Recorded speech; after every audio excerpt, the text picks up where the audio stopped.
In the early years of the Second World War, power was measured in steel, in tanks that cut across Europe, in aircraft that darkened the sky, in rigid formations drilled to perfection. War, as many believed, had rules, and the nations that mastered those rules believed they had already written the future. Somewhere in Europe, among men trained to think in maps and straight lines, a different kind of warfare was being quietly dismissed. Irregular, uncivilized, unsustainable. Guerrilla war.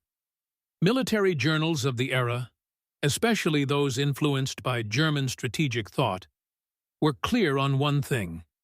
Real war was decided by decisive battles between professional armies. Anything else was an annoyance, a delay, a footnote. In one recorded lecture circulated among European military academies before the war, a senior German strategist, his name less important than his influence, referred to anti-colonial fighters in Asia as tactically noisy but strategically irrelevant. He was not speaking about Europe. He was speaking about places like the Philippines, sound of waves, morning birds. The Philippines was never supposed to be a battlefield that mattered. An archipelago of more than 7,000 islands, thick with jungle, fractured by mountains and tied together by dirt roads and footpaths, it did not resemble the open plains where textbooks said wars were won. When Japan invaded in 1941, the conventional defense collapsed quickly. American and Filipino forces were pushed back. Manila fell. The surrender at Bataan followed. From the outside, it looked like the end. But for many Filipinos, it was only the beginning. Footsteps on forest floor, whispered voices. What followed did not look like war as Europe understood it. Farmers became couriers. Teachers became intelligence officers. Teenagers memorized patrol routes instead of algebra. Villages learned how to disappear. Weapons were scarce. Radios were rare. Ammunition was counted like rice. But the land itself became a weapon. Filipino guerrilla units formed independently across the islands. They did not wait for permission. They did not wait for recognition. Many did not even wait for orders. They fought with what they had: bolted rifles, captured pistols, knives, information, and patience. Japanese boots marching fade into silence. Japanese forces, trained for rapid, decisive campaigns, suddenly found themselves occupying territory they did not control. By day, the flag flew. By night, the ground belonged to someone else. Supply lines vanished. Messengers failed to return. Officers slept with pistols under their pillows. A bridge would stand untouched for weeks, inviting confidence, then vanish overnight. A road would remain quiet for months, then erupt for 30 seconds, and fall silent again. This was not chaos. It was design. Typewriter sounds. Reports began to circulate. At first, they were dismissed. German observers attached to Axis intelligence networks received summaries from the Pacific. These documents framed Filipino resistance as disorganized, overly romantic, and ultimately doomed once Japan consolidated control. One internal assessment described the guerrillas as brave but militarily unserious. The strategist who had mocked such fighters earlier reportedly remarked that jungle resistance was a symptom of occupation, not a threat to it. The assumption was simple. Without factories, without armored divisions, without air superiority, no resistance could matter. History was about to disagree. Radio static, a coded message breaking through. By 1943, something strange was happening.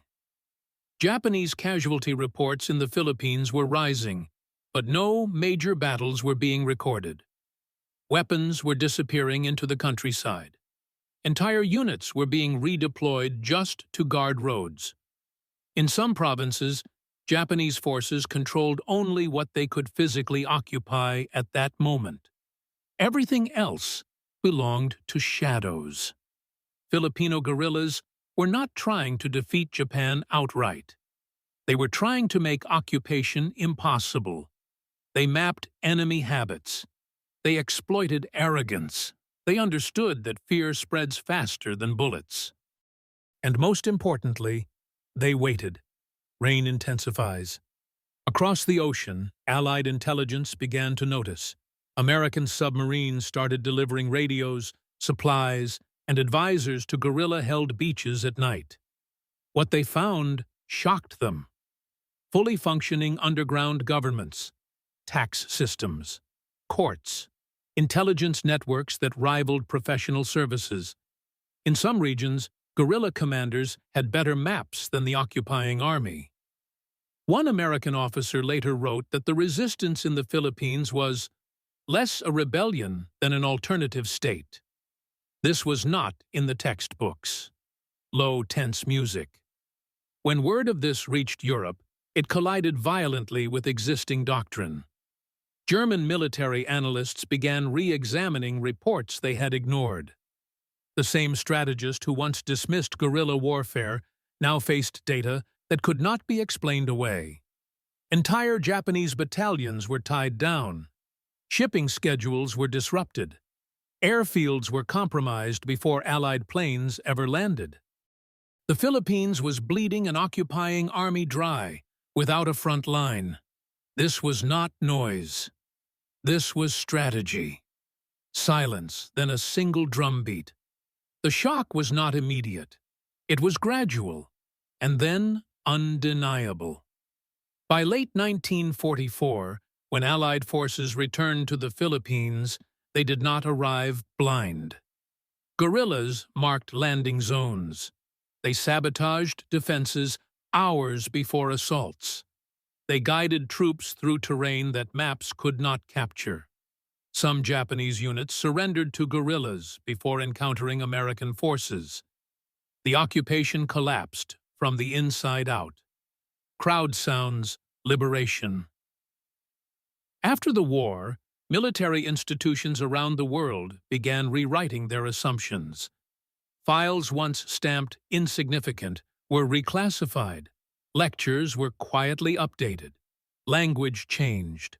The same German strategic tradition that had dismissed guerrilla warfare now studied it, carefully, not with admiration, but with respect. The lesson was uncomfortable. Modern war was not only about force. It was about legitimacy, memory, culture, endurance. Filipino guerrillas had not won by overpowering their enemy. They had won by outlasting, outthinking, and out-adapting them. Slow, reflective music. The strategist who once scoffed at such methods reportedly admitted later in life that the Philippines represented a failure of imagination. He was not alone. The world had believed that power flowed only from the center. The Philippines proved it could rise from the margins, from villages, from forests, from people who refused to disappear. This realization would echo far beyond Southeast Asia.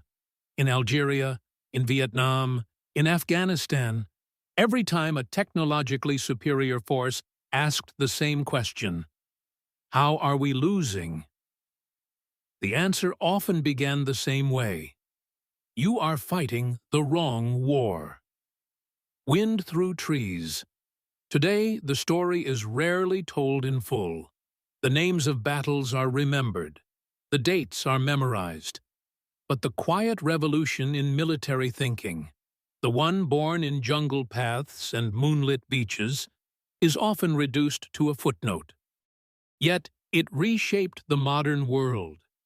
It taught generals that occupation is not control, that firepower is not authority, that a population is not terrain, and that sometimes the most dangerous weapon in war is a people who refuse to accept the rules written for them.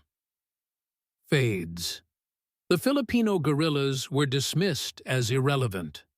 What happened next did not just shock the world. It forced it to rethink what victory even means. Silence.